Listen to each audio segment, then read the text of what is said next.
What's up, y'all? Welcome to Get Locked In, and today we're going to go over the pros and cons of weighted calisthenics. Let's go. Alright, y'all, so there's obviously two forms of calisthenics. There's body weight calisthenics and weighted calisthenics. And in weighted calisthenics, what you're doing is you're adding weight to yourself, whether it's with a belt and a plate or a weighted vest like I have here, to intensify your training. Now, let's go over the first pro of weighted calisthenics. Alright, y'all, so the first pro of weighted calisthenics is that you can do it with any compound movement. So, like a weighted vest I have here, there's a pull-up bar right here. Adding weight to your pull-ups is going to make you a lot stronger and basically make the movement a lot more easier over time.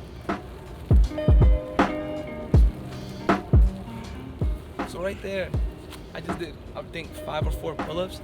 This is with a 40-pound vest. So if I take this off and I start going body weight, pull-ups are gonna feel a lot more easier. Same thing with push-ups. If I'm doing push-ups or dips, anything like that, over time, the movement does get easier. And in compound movements, you're working out multiple muscles. So we all know what that means, right?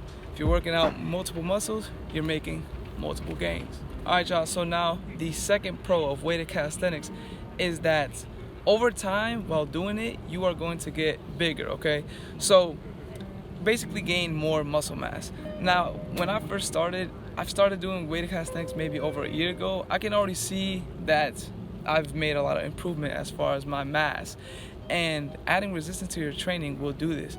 Sticking to body weight is good. You will overall gain strength and you will gain muscle. But if you want to gain a little bit more, it's with weighted calisthenics, and obviously maintaining the proper diet and just intensifying your training. The third pro of weighted calisthenics is that it is a lot easier to keep track of progress than body weight. So for example, if I'm doing this right here, this is a 40-pound vest, and next week I'm doing a belt with a 45-pound plate on it, that basically shows my progress already. That shows that I've added 5 pounds to my pull-up. While if you're doing bodyweight training, if you're trying to learn like a front lever or something like that, it's the small wins and very specific, like small changes that happen over time. So if you're doing a front lever and you go from the tuck right here, and then you go for one leg, still can't do the front lever, but over time, those are small wins. You went from a tuck to a one leg to a full front lever.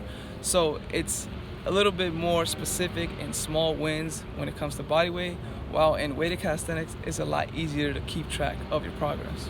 Now, everything has its cons, right? So the first con of weighted calisthenics is that it's going to need equipment to do it, right?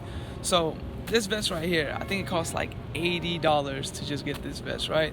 And if you want to do weighted calisthenics in a gym environment, you're going to have to need a gym membership. While with body weight, you can just come out here to the bars, do some pull-ups, do some dips, do some push-ups. Basically, the world is your whole entire gym if you're just doing body weight training. So that is a con for weighted calisthenics, is the fact that you have to spend a little bit of money and make more investments as far as your training. Now, the second con of weighted calisthenics is the risk of injury. So if you're trying to ego lift or do a max pull-up, or if right now with this 40-pound vest, if I try to do a one-arm pull-up, I can pull a lat muscle, I can really mess up one of my joints. So you want to make sure that you're picking weight that's comfortable for yourself, obviously still intense to make you more gains, but make sure you be safe when you're doing weighted calisthenics.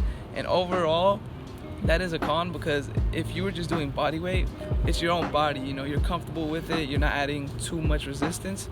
So that's all it really comes down to, is the risk of injury over time. Now, the third and final con of weighted calisthenics is that it does not have the carryover effect as body weight calisthenics does.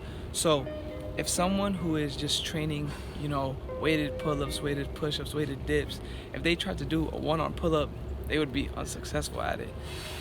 Although, if someone who's been doing handstands, front levers, back levers, if you see their weighted pull-up, it's gonna be a lot more weight than you would expect, because for some reason that body weight calisthenics carries over into weighted calisthenics, not so much the other way around. So it does not have the carryover effect as you might expect. Alright, y'all, so those are the pros and cons of weighted calisthenics. Thank you guys for watching. Like, comment, subscribe, and don't forget to get locked in, y'all. Peace. Peace.